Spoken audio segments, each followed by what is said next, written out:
मार्च 31 के बाद, जी हाँ, जो नेक्स्ट फिनेंशियल ईयर है उसमें बहुत सारे म्यूचुअल फंड्स रूल चेंज हो गए। ऐसे रूल्स जो इन्वेस्टर के लिए काफ़ी इंपॉर्टेंट है, इन्वेस्टर को काफ़ी ज़्यादा हेल्प मिलेगा। उसके साथ ही साथ म्यूचुअल फंड में ट्रांसपेरेंसी और ज़्यादा यहाँ पे देखने को मिलेगा। आखिर वो कौन कौन से रूल्स हैं उसके बारे में आज हम बात करेंगे। जी हाँ, यहाँ पे मैं आपके सामने 3 से 4 रूल रखूँगा जो आने वाले समय में अप्लाई हो सकते हैं नेक्स्ट फिनेंशियल ईयर में। इससे जो है इन्वेस्टर का विश्वास और ज़्यादा बढ़ेगा।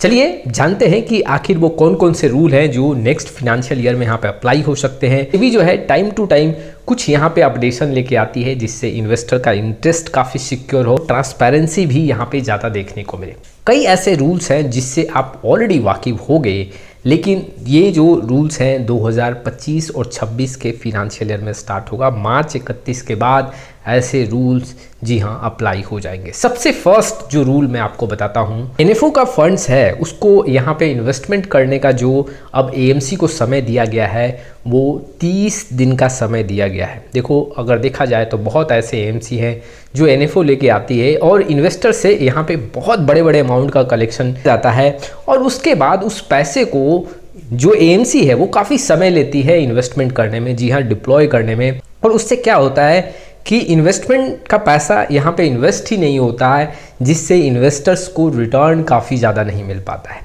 और काफ़ी समय लग जाता है। कई बार रिटर्न काफ़ी कम हो जाता है। तो जिस पर्पज़ से यहाँ पे इन्वेस्टर पैसा लगा रहे हैं कि मेरा पैसा तुरंत इन्वेस्ट होगा, वहाँ पे वो काफ़ी डिले हो जाता है और वो पैसा धरा का धरा रह जाता है। आज भी अगर आप देखोगे तो कई ऐसे एनएफओ हैं जिनका पूरा पैसा डिप्लॉय नहीं हुआ है।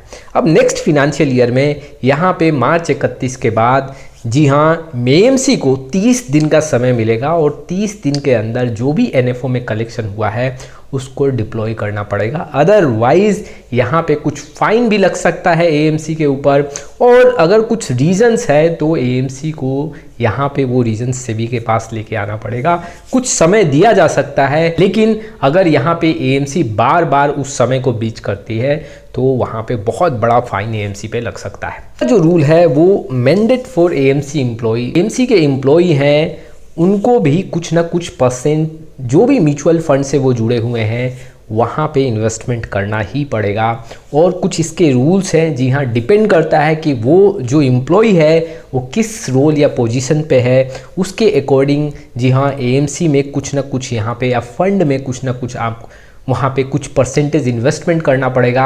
आखिर ये रूल सेबी क्यों लेके आई है? देखो, कई ऐसे केसेस देखने को मिले हैं। जी हाँ, मैं एक केस बताता हूँ। फ्रैंकलिन के कुछ 4 डेब्ट फंड थे, वहाँ पे उनको फ्रीज कर दिया गया था और उस समय फ्रीज करने से पहले जो भी वहाँ पे एम्प्लॉय थे उन्होंने अपना पैसा निकाल लिया था, सिर्फ इन्वेस्टर का पैसा फंस गया था। इसलिए सेबी यहाँ पे रूल लेके आई कि जो भी एएमसी के एम्प्लॉय हैं उनको कुछ परसेंट, जी हाँ, जो एक निर्धारित परसेंटेज है वहाँ पे इन्वेस्टमेंट करना पड़ेगा उस एएमसी में या वो ऐसे फंड्स में जिसको वो मैनेज कर रहे हैं। और कितना यहाँ पे इन्वेस्टमेंट होगा वो उस एएमसी के एम्प्लॉय का रोल और पोजीशन पे डिपेंड करता है, जिससे वहाँ पे एम्प्लॉय भी इंटरेस्ट लें उस वैसे फंड को मैनेज करने में और वहाँ पे इन्वेस्टर का भी इंटरेस्ट बना रहे। उसके साथ ही साथ कई ऐसे टर्म्स और कंडीशन यहाँ पे निर्धारित किए गए हैं सेबी के साइड से।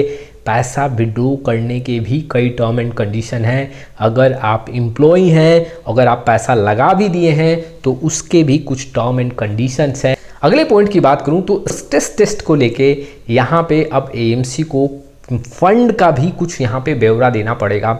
अब स्ट्रेस टेस्ट में अभी जो स्ट्रेस टेस्ट आपको देखने को मिल रहा है, जी हाँ, स्मॉल कैप मिड कैप को लेकर, लिक्विडिटी को लेके यहाँ पे इन्फॉर्मेशन पास किया जा रहा है। लेकिन आने वाले समय में ऐसा पॉसिबिलिटीज है कि फंड का पूरा स्ट्रेस टेस्ट का ट्रांसपेरेंसी रखा जाएगा। आने वाले समय में मार्केट के कंडीशंस में ऐसे फंड्स का परफॉर्मेंस कैसा हो सकता है, क्या डेटा देखने को मिलेगा, ये सारे आंकड़े आने वाले समय में इन्वेस्टर के सामने आ जाएगा एएमसी के साइड से। अभी देखो, जितने इन्फॉर्मेशन मैंने आपके सामने रखा है इससे क्या फ़ायदा होगा? देखो, इन्वेस्टर को फ़ायदा तो होगा ही होगा, उसके साथ ही साथ ट्रांसपेरेंसी भी मेंटेन होगा। जी हाँ, बहुत ऐसे म्यूचुअल फंड इन्वेस्टर हैं जो अभी भी म्यूचुअल फंड पे विश्वास नहीं करते हैं इन्वेस्टमेंट को लेके। ऐसे ऐसे कई केसेस यहाँ पे आते हुए देखने को मिले हैं। जी हाँ, इससे इन्वेस्टर का विश्वास कम हुआ है। जैसे कि अगर मैं एक्सिस म्यूचुअल फंड का यहाँ पे इनसाइड ट्रेडिंग की बात करूँ, क्वांट म्यूचुअल फंड का न्यूज़ अगर मैं आपके सामने रखूं, तो ऐसे ऐसे न्यूज़ जब मार्केट में आते हैं तो इन्वेस्टर का जो एक संकल्प है, जो इन्वेस्टर का एक विश्वास है, वो टूटता हुआ देखने को मिलता है। अगर सेबी टाइम टू टाइम ऐसे प्रॉब्लम्स को, ऐसे इश्यूज है, इसको लेके अगर कुछ यहाँ पे रूल्स और रेगुलेशन लेके नहीं आएंगी तो इन्वेस्टर यहाँ पे अपना हाथ पीछे खींचेंगे और इन्वेस्टमेंट म्यूचुअल फंड में स्पेशली यहाँ पे रोकेंगे, या हो सकता है कि उनका विश्वास और गिर जाए।